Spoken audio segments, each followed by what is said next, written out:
న్యాయం కోసం ప్రజల పక్షాన నిలబడ్డ చంద్రబాబు నాయుడు కోసం సహించి ఓర్పుతో సహనంతో మళ్ళీ బయటకు వచ్చి సభా గౌరవం పోకూడదు, సభా గౌరవాన్ని కాపాడాలనే ఉద్దేశంతో వాళ్ళ మీద ఎవరి మీద కక్ష పెట్టుకోకుండా వాళ్ళు మళ్ళీ ప్రయత్నం చేశారు.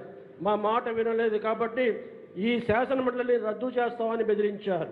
రద్దు చేస్తానని చెప్పడమే కాకుండా తీర్మానం కూడా చేసి కేంద్రానికి పంపించారు. కేంద్రం నుండి ఆ తీర్మానం జరుగుతుందో లేదో కానీ షరీఫ్ మటుకు చైర్మన్గా ఉండటానికి వీల్లేదు. ఆ రకంగా మీరు షరీఫ్ని దింపడానికి మరి జనాల్లో మీరు సంతకాలు సేకరించండి, తెలుగుదేశం పార్టీ వాళ్ళకి చెప్పండి. షరీఫ్ మూలంగా శాసన మండలి రద్దు అయ్యే పరిస్థితి వచ్చింది, మీ పదవులు పోయే పరిస్థితి వచ్చింది. మీరు కనుక ఇప్పుడైనా సరే షరీఫ్ని పదవిచ్యుడు చేయడానికి మీరు మాకు సహకరిస్తే శాసన మండలి లాగా కొనసాగిస్తామని చెప్పి నన్ను చైర్మన్ పదవి నుంచి దింపడానికి కూడా వాళ్ళు చేసిన ప్రయత్నం లేదనే విషయాన్ని ప్రయత్నం చేశారనే విషయాన్ని కూడా ఇస్తున్న గమనించాల్సిందిగా మనం చేస్తున్నా.